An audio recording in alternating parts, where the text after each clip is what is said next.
তুই বিছানায় শুয়া শুয়া গানের তার কানে লাগাইয়া গান শুনতেছো। আজরাইল যদি এর মধ্যে আল্লাহ পাঠায়া দেয়, অবস্থা কেমন তোমার খারাপ হয়ে যাবে। ঈমান নাই, কালেমাও তোমার জবানে আর আসবে না। নবী বলে একটা জ্যান্ত ছাগলের চামড়া খুললে যেমন কষ্ট পায়, একটা গুনাহগার বেনামাজির রুহটা যখন আজরাইল নেয় সেই কষ্ট শুরু হয়ে যায়। আজরাইলকে দেখে এক হাত মাশরিকে আর এক হাত মাগরিবে, পা জমিনে মাথা আসমানে, চক্ষু দুইটা বড় বড়। এখানে দেখাই গুনাহগারের কলিজার মধ্যে কম্পন শুরু হয়ে যায়। আর যেই জাহান্নাম আল্লাহ বানাইছেন, ওই গুনাহগারেরা জাহান্নামের ছবিটা দেখায়া দেয়। ও আল্লাহর বান্দা, তুমি আমি তো মানুষের কাতারেই নাই। যারা মানুষ, ওই যে আবু বকরের কথা বলতেছিলাম, রহমতের নবী, যার কোনো গুনাহ নাই, তিনিও কান্না করতেছেন আল্লাহর আদালতের হালাতের কথা চিন্তা করিয়া। আম্মা জান আয়েশা রাদিয়াল্লাহু আনহা বলেন, নবীজিকে আমি জিজ্ঞাসা করলাম, নবী আমার রুমে বৈশা কাঁদেন কেন? নবী বলেন, ও আয়েশা, হাসরের ময়দানে আমার উম্মতের কি উপায় হবে, এই চিন্তায় আমি কান্না করতেছি। আম্মাজান বলেন, ও নবী, হাসরের মাঠটা কেমন হবে? নবী বলেন, আয়েশা, এই জমিনটা হবে কিয়ামতের মাঠ, আরাফার ময়দান হবে আল্লাহর বিচারালয়, আদালত। এই দুনিয়ায় তো বড় বড় মাস্তান তো চলে গেল, আল্লাহর কোরআনের একটা ভুল বের করতে পারে নাই, নবীর একটা কথার মিথ্যা প্রমাণ করতে পারে নাই। আল্লাহর নবী বলেন, ওই হাদিস এখনো আছে, কোরআন এখনো আছে। এখন আপনার কাছে প্রশ্ন আমার, বাইতুল্লাহর দাম বেশি না হেরা পাহাড়ের দাম বেশি?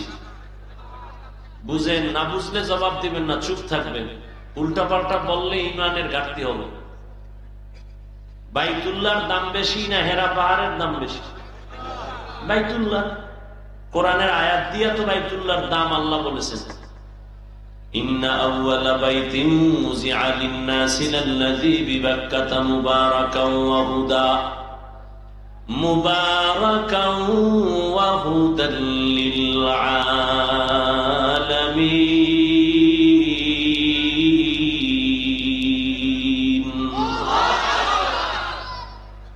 আল্লাহ বলেন, আমি জমিনটা বানাইয়া কোনো কিছুই বানাইনি, একটা ঘর বানাইছি বাইতুল্লাহ। মক্কা নগরীর মধ্যে ঘর আমি আল্লাহ হেদায়েতের জন্য বানাইছি, ইবাদতের জন্য বানাইছি। এই ঘর হেদায়েতের ঘর, এটা এমন এক দামি ঘর, যেই ঘরের দিকে শুধু তাকায় থাকবে অনবরত সওয়াব লেখা হবে। এটা এমন একটা ঘর, আপনাদের ফতুল্লাহ এলাকায় মসজিদ গুলো কার ঘর? জমিনের সব মসজিদ গুলো আমার আল্লাহর ঘর, তবে বাইতুল্লাহর মতো একটার মর্যাদা নাই। বলে কেমন মর্যাদা? বলে বাইতুল্লাহর এরিয়ার মধ্যে কোন আশিক যদি একবার বলে লাব্বাইক, 1,00,000 বার লাব্বাইক বলার সওয়াব আল্লাহ দান করবে। বাইতুল্লাহর এরিয়ার মধ্যে বসে যদি একবার বলে আল্লাহ, 1,00,000 বার আল্লাহ বলার সওয়াব বান্দা পেয়ে যাবে। বাইতুল্লাহর এরিয়ার মধ্যে যদি একটা সিজদা করে আশিক, একটা সিজদার বরকতে 1,00,000 সিজদার সওয়াব পেয়ে যাবে। এরকম সওয়াব আর কোন মসজিদে আছে? এই পরিমাণ নাই। মদিনার মসজিদে আছে, নববী, মসজিদে নববী। বাইতুল মাকদিসের মধ্যেও বড় সওয়াব, কিন্তু বাইতুল্লাহর সমান না। সবই তো আল্লাহর ঘর, কিন্তু বাইতুল্লাহর সমান ঘর তো সব ঘর না। ফতুল্লাহর এইটি মাঠে সবাই তো মানুষ, কিন্তু সবাই আল্লাহর আদালতে জ্ঞানী মানুষ না। আল্লাহর আদালতে জ্ঞানী হওয়ার জন্য মেট্রিক বিয়ে পাশ করা লাগে না, মাওলানা মুফতি হওয়া লাগে না, পীর হওয়া লাগে না। আমার মাওলার আদালতে জ্ঞানী হওয়ার জন্য আমার মাওলারে চিনা লাগে। আমার মাওলার সাথে গভীর সম্পর্ক করা লাগবে।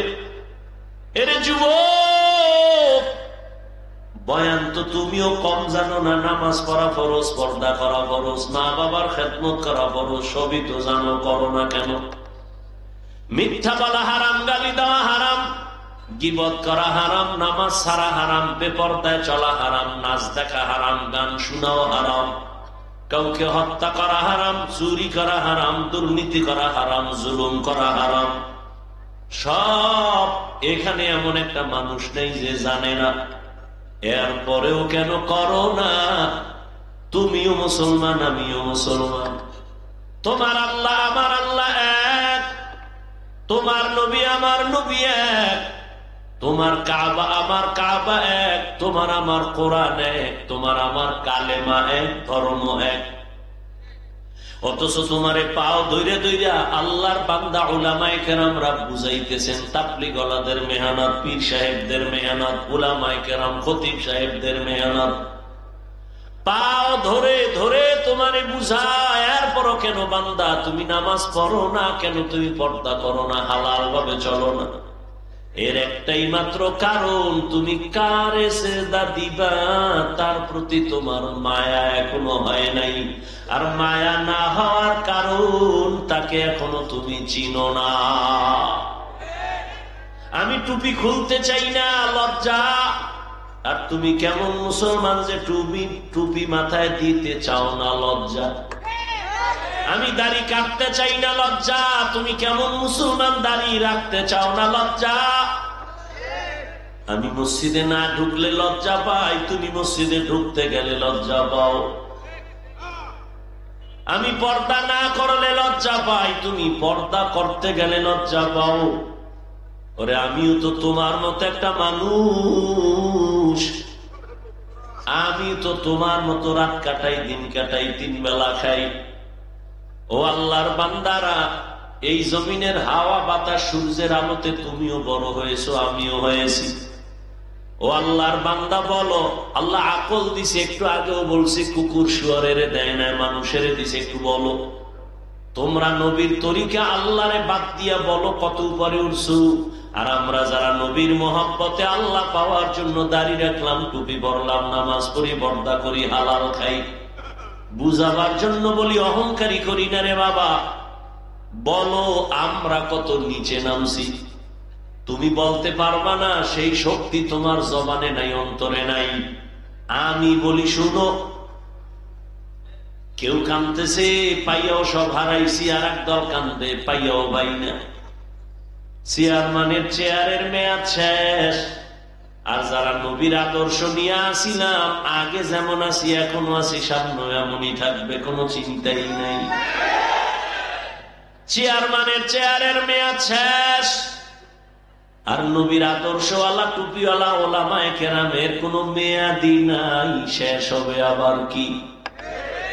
এই সম্মান কে দিছেন? টাকা দিয়া সম্মান কিনলে ফুলের মালার পরে আবার জুতার মালা। আর আমার মাওলায় যারে সম্মান দেয়, ওই বান্দার সম্মানে দুনিয়াতেও বাদশা, পরকালেও বাদশা। হে খোদা দয়াময় রব্বুল আলামিন,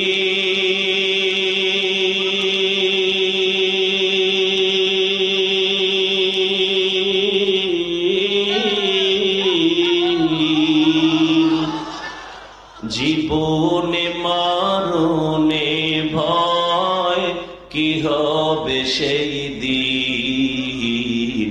হে খোদা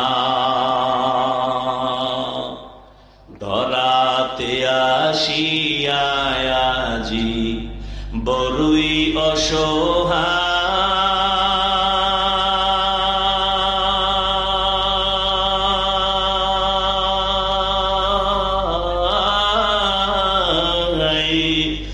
ইহকালের মায়া জালে অন্ধ যে সবাই। দাও হেদায়াত মুক্তি দাতা, গফ গফুরুর রহিম।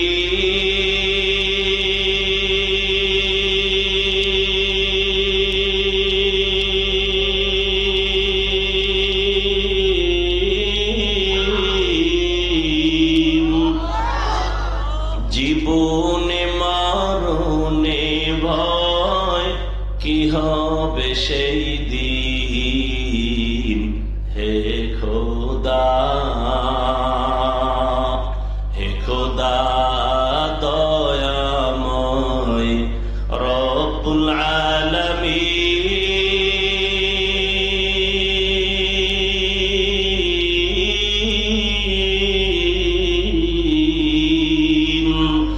জীবনে মরণে ভয় কি হবে সেই দিন, হে খোদা। এই চিন্তা করতে করতে আবু বকর জীবন কাটায় দিলেন। মরণে আমার কি উপায় হবে? পরশুদিন হাদিস দেখলাম, রহমতের নবী ইস্তেনজায় ঢুকছেন। ইস্তেনজা চিনেননি? এও তো অনেকে চিনি, বাংলায় কওয়া লাগবে না। রহমতের নবী হাজত সারতে ঢুকলেন, বাথরুমে গেলেন। নবী বাথরুম থেকে বের হইয়া দ্রুত তায়াম্মুম করতেছেন মাটি দিয়া। কি করেন? তায়াম্মুম করতেছেন রহমতের নবী। সাহাবী ডাক দিয়া বলেন, ইয়া রাসূলুল্লাহ, ওই যে পানি দেখা যায়, পানি দেখলে তো তায়াম্মুমের আর দরকার কি? ওখানে যাইয়া ওযু করে নিবেন। রহমতের নবী বলে, রে সাহাবী, আমি যে বাথরুম থেকে বের হইছি, ওই পানি পর্যন্ত যাওয়ার আমার কোনো গ্যারান্টি নাই। আমি এই জন্য তাড়াতাড়ি অজু বানাবো, পানি পাবো, তারপরে অজু বানাবো। ওই পর্যন্ত পৌঁছতে পারবো কিনা গ্যারান্টি নাই। এর মধ্যে না জানি আবার আজরাইল এসে হাজির হয়ে যায়। আজরাইল যদি আইসা হাজির হয়, আমার তো আর পানি পর্যন্ত যাওয়ার সুযোগ হবে না। চোখের সামনে দেখো লাশ আর লাশ। জানাজা পড়লি, লাশ কবরে দাফন করলি, আর পর নিজের লাশের চিন্তা করলি না।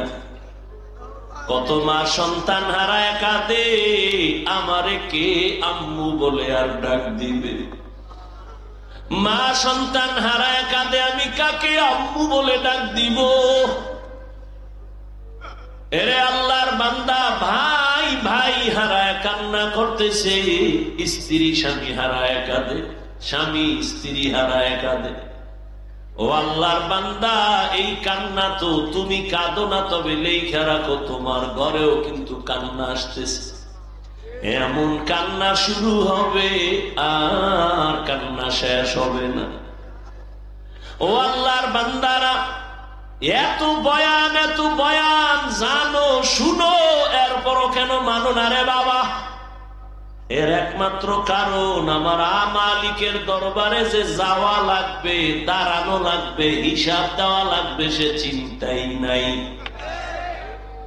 এই চিন্তায় যারে ধইরা ফেলাইছি, ওই বান্দার দিকে তাকাইলি দেখবা চোখের কোঠায় পানি।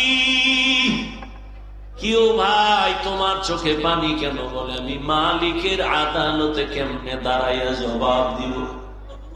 রহমতের নবী আম্মা জান আয়েশার হুজুরায় ঘুমায়। হঠাৎ নবী বলেন, আমি যদি ঘুমাই, আমার চোখ বন্ধ থাকলে আমার অন্তর ঘুমায় না। হঠাৎ আমি কানের মধ্যে শুনি, কে জানো আমার মাথার পার্শ্বে মসজিদে নববীতে কান্না করে রাতের গভীর। আমি উঠলাম, উঠা আমি বের হইয়া তাকায় দেখি রাতের গভীরে নামাজে দাঁড়ায়া কে কান্না করে? দুনিয়ার কোন সাধারণ কেউ না, আমার কলিজার সাহাবী, জান্নাতের 1 নাম্বার সার্টিফিকেটধারী সাহাবী আবু বকর নামাজে দাঁড়ায় দাঁড়ায় কান্না করতেছি। আমি নবী পেছনে অপেক্ষা করতেছিলাম। নামাজে জিজ্ঞাসা করলাম, ও আবু বকর, আপনি নামাজে দাঁড়ায় কান্না করেন কেন? আবু বকর বলেন, ইয়া রাসূলুল্লাহ, আমি আল্লাহর আদালতে কেমনে দাঁড়াবো সেই ভয়। हर के दारत खौफे हक दर दिल मदगम जन्नतुल मअवा देहत रामकाम जुज़बा हक़ची जे मखाज इंसुजा फजले उआ मस्ते दर जुमला जहा। এই আল্লাহর ভয়, আল্লাহর আদালতে দাঁড়ায় হিসাব দেওয়ার ভয়টা অন্তরে ঢুকানোর জন্য লাগবে একজন আল্লাহওয়ালার নেক নজর। এজন্য আল্লাহ বলেন, ইয়া আইয়ুহাল্লাযীনা আমানুত্তাকুল্লাহা হাক্কা তুকাতি, ও মুমিনেরা আল্লাহকে ভয় করো হক আদায় করে। ওয়ালা তামুতুন্না ইল্লা ওয়া আনতুম মুসলিমুন।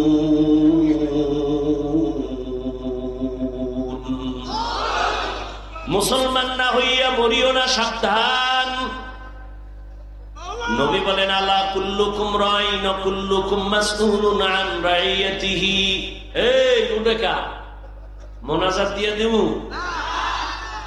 মাওলায় যদি বাড়ি না নেয় কেমনে আগে বাড়ি যাওয়া? মাওলা না নিলে পারবা? একজনে 1.5 ঘন্টা উঠে গেছে, তাড়াতাড়ি বাড়ি যাইব, আর একজনে মোনাজাত দিয়া কান্নাকাটি কইরে এরপরে রওনা হইছে বাড়ি যাব। ওই ঘটনা আছে না, সুলতান মাহমুদ গজনবীর ঘটনা, আয়াজের ঘটনা, এক ধনী বড় টাকাওয়ালা আর মালিক আর গোলামের ঘটনা। মালিক আর গোলাম বাড়ি যায়, হঠাৎ মালিকের কয়, গোলাম স্যার একটু দাঁড়ান, আমার একটু জরুরত আছে। দাঁড়াই নাম, ঢুইকে গেছে মসজিদে, মসজিদে গিয়া সেজদায় যাইয়া কান্দে। মালিক অপেক্ষা করে, আয় না কেন?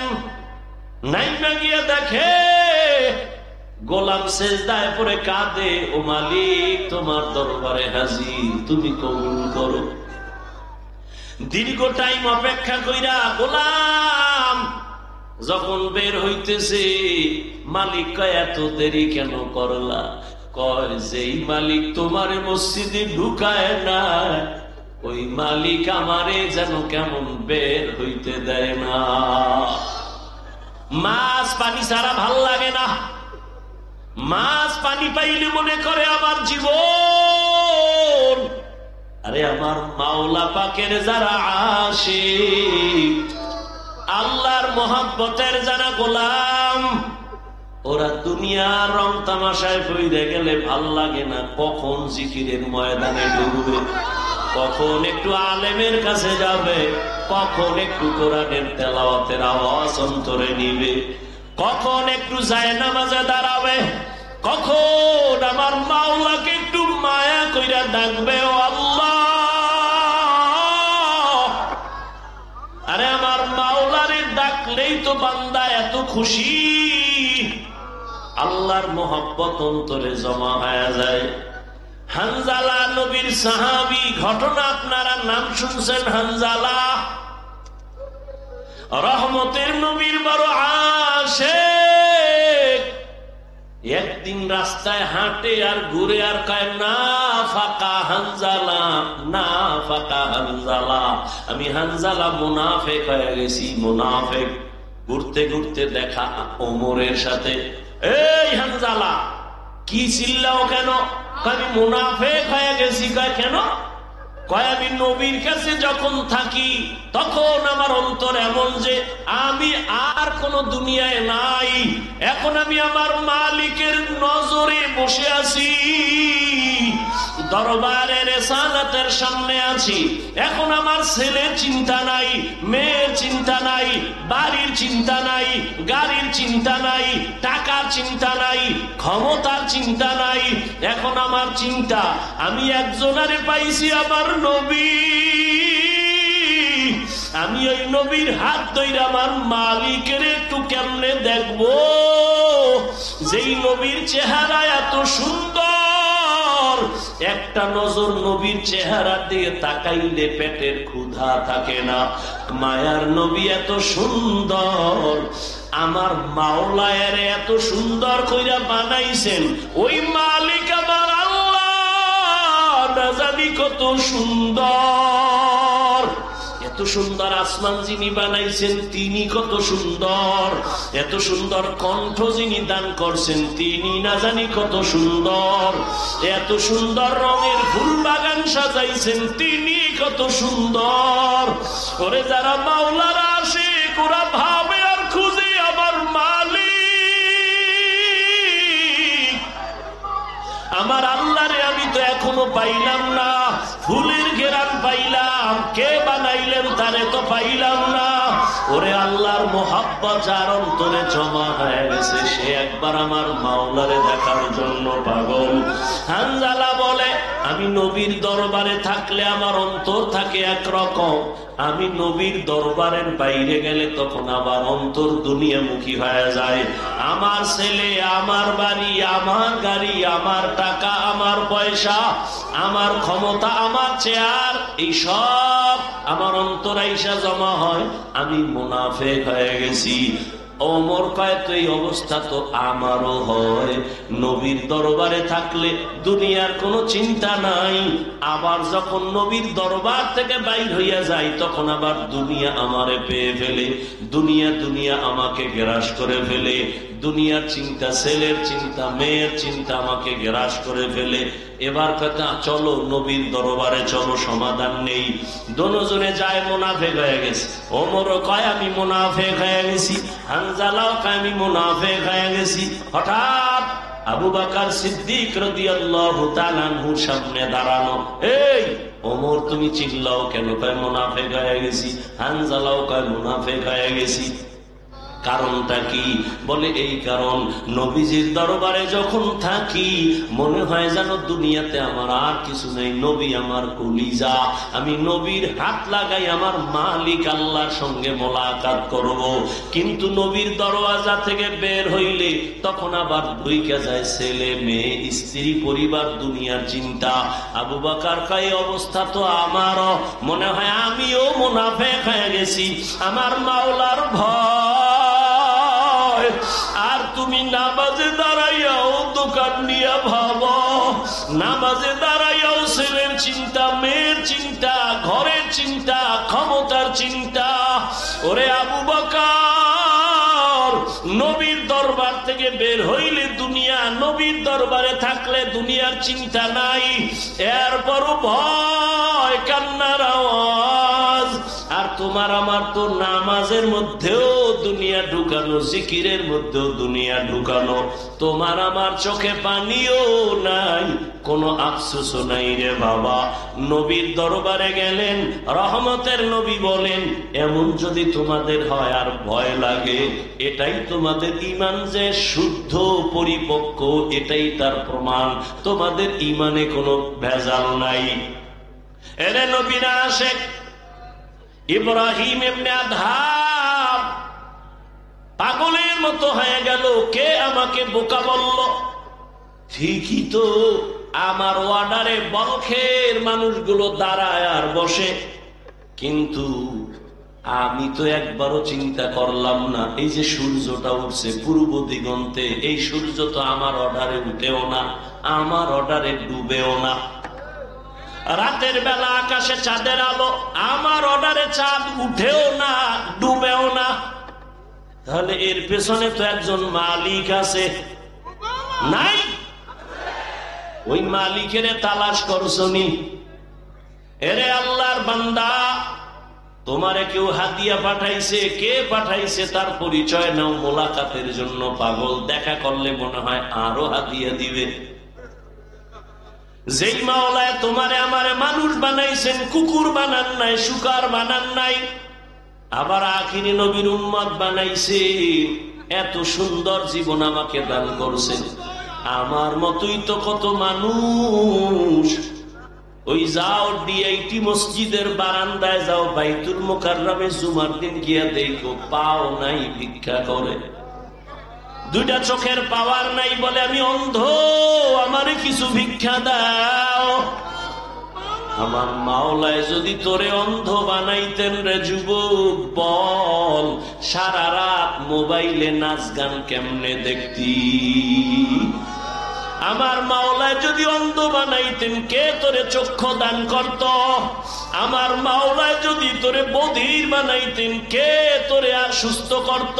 কত মানুষ সুস্থ ছিল, হঠাৎ কইরা জ্বর আসছে, বিছানায় পড়ে একটা সাইট নষ্ট হয়ে গেছে, বিছানার থেকে এখন আর উঠতে পারে না, কণ্ঠ শেষ, জীবনটাই অর্ধেক হয়ে গেছে।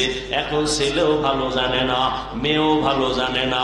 ও আমার ফতুল্লাহ এলাকার মুসলমান বাবারা, ও বৃদ্ধ বাবাজি, ও যুবক, একটু চিন্তা করো বাবা।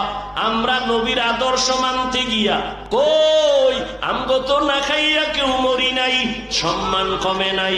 আমি তোমাকে বলি না আমগো মতো হুজুর হয়ে যাও, একবারও বলি না রে বাবা। বরং তুমি স্কুলে পড়ো আলহামদুলিল্লাহ, কলেজে পড়ো, চাকরি করো, ব্যবসা করো আলহামদুলিল্লাহ, তবে ওখানে থাইকেই তুমি আমার মালিকের সাথে একটা লাইন লাগাও, ওখানে থাইকা নামাজের সেজদা দাও। চাকরি করিয়াও কি তোমার মতো নামাজি নাই? ব্যবসা করে নামাজ ছাড়ে না এরকম জেনারেল লাইনের মানুষ কি নাই? তোমার মতো যুবক রাস্তায় গাড়ি চালায়, এক বেলার নামাজও ছাড়ে না, দাড়িও কাটে না। বলো বাবা তুমি কেন পারো না? তোমার মতো কত যুবক নদীর মধ্যে মাছ ধরে, নামাজ ছাড়ে না, বলো তুমি কেন পারো না? তোমার মতো স্কুল কলেজে পড়িয়াও নামাজ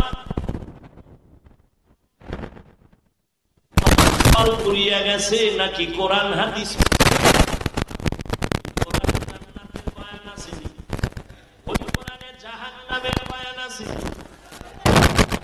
যাবে, কে জাহান্নামে যাবে আল্লাহ তাও বলেছেন।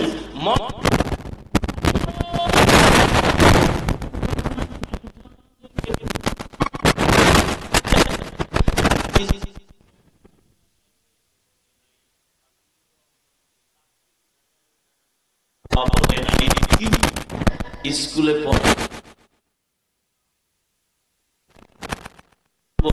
পড়ে আমি পারি না, আমার মতো যুবক ব্যবসা করে, নামাজ পড়ে, আমি কেন পারি না? আমার কপাল বুঝি খারাপ, গুনার কারণে আল্লাহ বুঝি আমার উপরে বেজার হয়ে গেল। এখনো সময় আছে, তওবার দরজায় ফিরে আসো। আল্লাহ তাআলা বারবার ডাকে, আয়, কই যাবি বান্দা আয়, যেদিকেই যাবি জাহান্নাম ছাড়া আর কিছুই নাই। আমার দরজাটা শান্তির আর রহমতের দরজা, তওবা কর, জীবনের সব গুনাহ মাফ করে দিব। 5 বেলার নামাজ পড়ো, মা বাবার দোয়া নাও, বেয়াদবি করিও না, শিক্ষকের দোয়া নাও, বেয়াদবি করিও না, ওলামায়ে কেরামের পরামর্শ নিয়ে নামাজ পড়ো, দাড়ি রাখো, মা বাবার দোয়া নিয়ে চলো, চাকরি করো, ব্যবসা করো, হালাল ভাবে চলো, হারাম খাইও না, কারো হক নষ্ট করিও না, কারো উপরে জুলুম করিও না। যদি এমত অবস্থায় তুমি নেক আমল নিয়ে কবরে যাইতে পারো, তোমার কবর হবে জান্নাতের বাগান। আল্লাহ তাআলা আরামের বিছানা দিবেন ফেরেশতার মাধ্যমে ঘুমানোর জন্য। আর যদি বান্দা গুনার মজা পাইয়া গুনাহ করতে করতে করতে করতে আজরাইলের হাতে ধরা খাইয়াই যাও, আজরাইল যদি আইসা দেখে তোর কানের ভেতরে গানের তার লাগানো, তুই বিছানায় শুয়া শুয়া গানের তার কানে লাগাইয়া গান শুনতেছ, আজরাইল যদি এর মধ্যে আল্লাহ পাঠায়া দেয়, অবস্থা কেমন তোমার খারাপ হয়ে যাবে। ঈমান নাই, কালেমাও তোমার জবানে আর আসবে না। নবী বলে, একটা জ্যান্ত ছাগলের চামড়া খুললে যেমন কষ্ট পায়, একটা গুনাহগার বেনামাজির রুহুটা যখন আজরাইল নেয়, সেই কষ্ট শুরু হয়ে যায়। আজরাইলকে দেখে এক হাত মাশরিকে আর এক হাত মাগরিবে, পা জমিনে মাথা আসমানে, চক্ষু দুইটা বড় বড়, এখানে দেখাই গুনাহগারের কলিজার মধ্যে কম্পন শুরু হয়ে যায়। আর যেই জাহান্নাম আল্লাহ বানাইছেন, ওই গুনাহগারেরা জাহান্নামের ছবিটা দেখায়া দেয়। ও আল্লাহর বান্দা, তুমি আমি তো মানুষের কাতারেই নাই। যারা মানুষ, ওই যে আবু বকরের কথা বলতেছিলাম, রহমতের নবী, যার কোনো গুনাহ নাই, তিনিও কান্না করতেছেন আল্লাহর আদালতের হালাতের কথা চিন্তা করিয়া। আম্মা জান আয়েশা রাদিয়াল্লাহু আনহা বলেন, নবীজিকে আমি জিজ্ঞাসা করলাম, নবী আমার রুমে বৈশা কাঁদেন কেন? নবী বলেন, ও আয়েশা, হাসরের ময়দানে আমার উম্মতের কি উপায় হবে, এই চিন্তায় আমি কান্না করতেছি। আম্মা জান বলেন, ও নবী, হাসরের মাঠটা কেমন হবে? নবী বলেন, আয়েশা, এই জমিনটা হবে কিয়ামতের মাঠ, আরাফার ময়দান হবে আল্লাহর বিচারালয়, আদালত। এই দুনিয়ায় তো বড় বড় মাস্তান তো চলে গেল, আল্লাহর কোরআনের একটা ভুল বের করতে পারে নাই, নবীর একটা কথার মিথ্যা প্রমাণ করতে পারে নাই। আল্লাহর নবী বলেন, ওই হাদিস এখনো আছে, কোরআন এখনো আছে। আম্মা জান আয়েশাকে নবী বলেন, কিয়ামতের ময়দান এমন এক অবস্থা হবে, পুরা জমিনটা সমান হবে। সূর্যটা এখন তো বিজ্ঞানীরা বলে জমিন থেকে 9,30,00,000 মাইল উপরে। কিয়ামতের ময়দানে আল্লাহ অর্ডার করবে, সূর্য নিচে নেমে আয়, তোর যত মুখ আছে নিচে কর, যত তাপ আছে তাপ জমিনে ছাড়। সূর্যের তাপে জমিনটা পুরিয়া তামা হয়ে যাবে। স্বর্ণ হবে না কেন?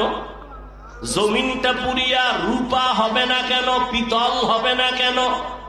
মুফাসসিরিনে কেরাম বলেন, স্বর্ণ, রূপা, তামা, পিতল এগুলো হবে না।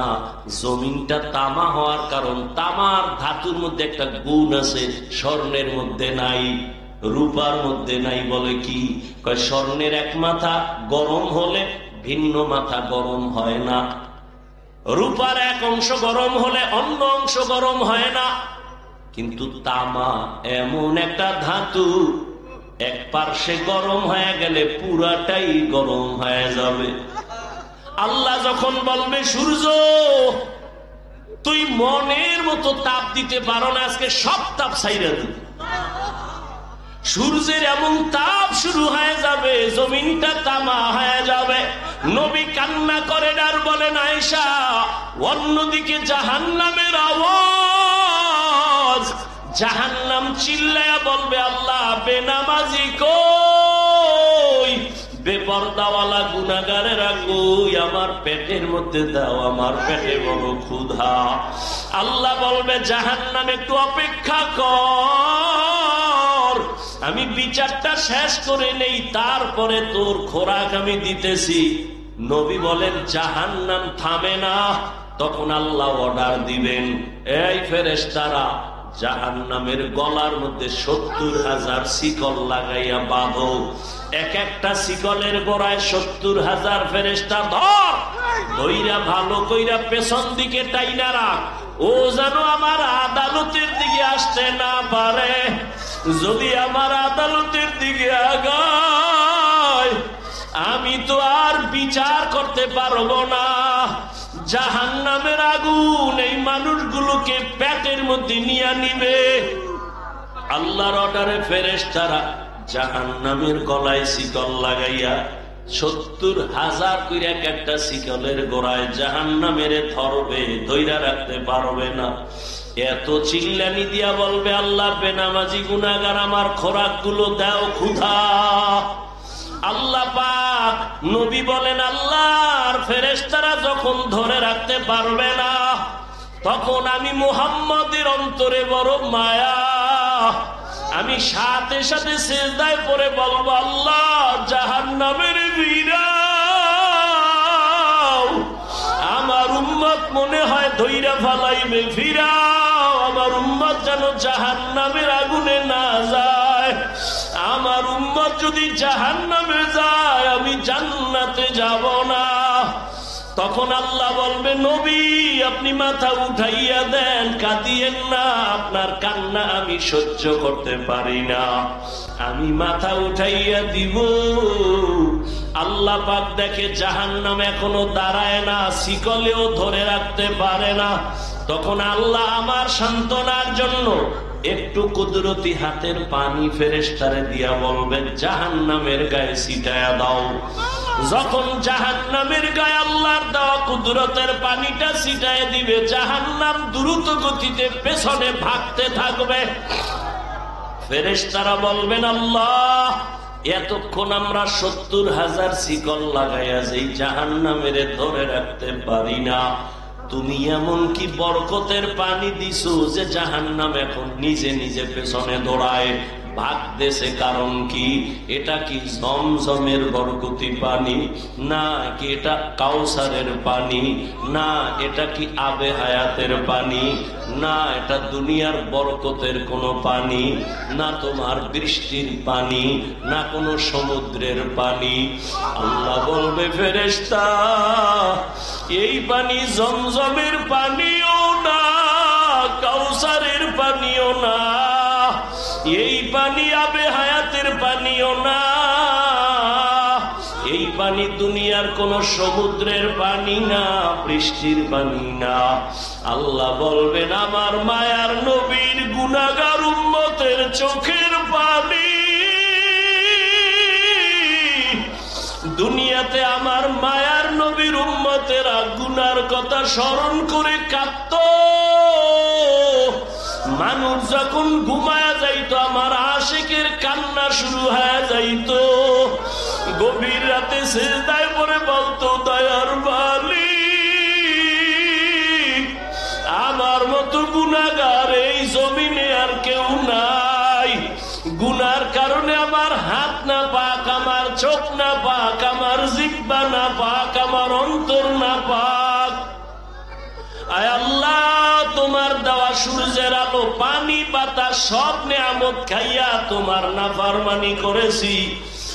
আজ আমি গুনার কারণে মনে হয় আমার জাহান্নাম ছাড়া উপায় নাই। আমার গুনার খবর আমার মাও জানে না, বাবাও জানে না, ভাই বোন, স্ত্রী, পরিবারের কেউ জানে না। আমার গুনার খবর আমার মা বাবায় যদি জানতো, লাথি মেরে ঘর থেকে বের করে দিত। আমার গুনার খবর যদি আমার স্ত্রী জানতো, আমাকে স্বামী বইলে গ্রহণ করত না। আমার গুনার খবর যদি আমার সন্তান জানতো, কোনদিন আমাকে বাবা বলতো না। ও দয়ার মালিক যে তুমি কত দয়ার মালিক, তুমি আমার সব গুনার খবর জানো। ও আল্লাহ, এ যুবকের আমার মাওলারে ডাক দে, দুই ঘোনা চোখের পানি ছাড়, আর গুনার কত স্মরণ করে ক্ষমা চাও। আর আল্লাহরে বলো আমার মাওলা যে কেমন দয়ার মাওলা। ওরে দরওয়াজা জানালা বন্ধ করে মোবাইলের দ্বারা যে গুনাহ করেছ, ওই দরওয়াজা জানালার ভেতরের গুনার খবর মাও জানে না, বাবাও জানে না। ওরে আমার মাওলারে ফাঁকি দিতে পারো নাই রে বাবা। আরে তোমার গুনার খবর যদি মা জানতো, ঘর থেকে বের করে দিত। কিন্তু আমার মাওলা যে কেমন দয়ার মালিক, গুনাহ করছি দেখছেন, এরপরও ঘরের থেকে বের করে দেয় নাই, সম্মানের চেয়ার থেকে ফালাইয়া দেয় নাই। ও আল্লাহর বান্দারা, আজকে বাড়ি পাইছো, গাড়ি পাইছো, সন্তান, বিবি, পরিবার, ক্ষমতা সবই পাইলা, কিন্তু আজকে যেইগুলি পাইয়া পাগল, চিন্তা করে দেখছো এগুলি কিছুই তোমার আমার আপন না। ওরে আজরাইল আইসা যখন রূহ দইরা টান মারবে, ওরে তোমার আপন মা বাবা তোমারে ফেলে দিবে, আর ঘরে ঢুকাইবে না।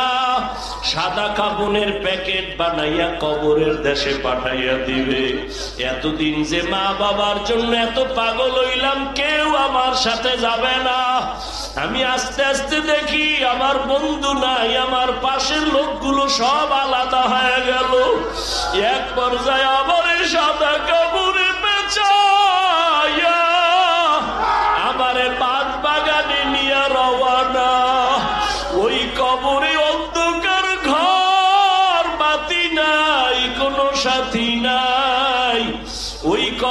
পাড়াইয়া পাড়াইয়া মাটি দিয়া সবাই চলে গেল, আমি এখন একা।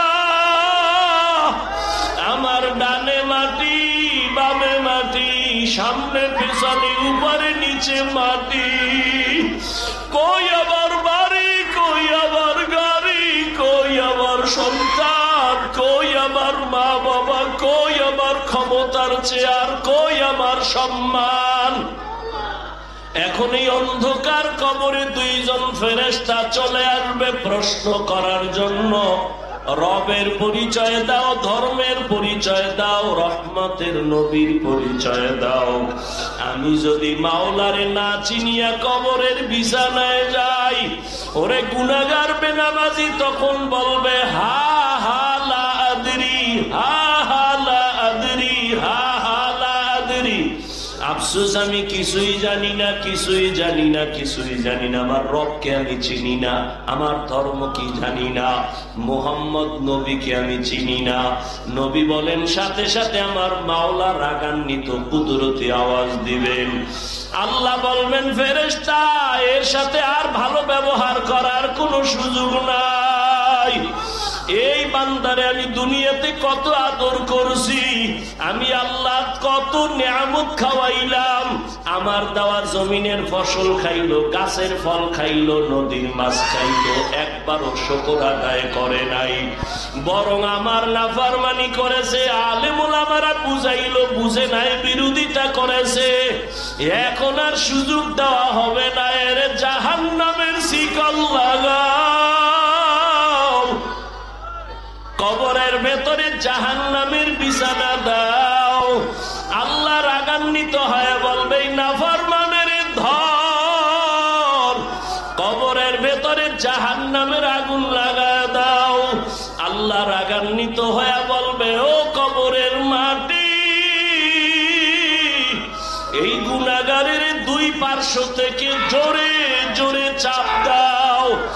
এমন জোরে দুই পার্শ্বের মাটি চাপ দিবে, সহ্য করতে পারবি রে যুবক।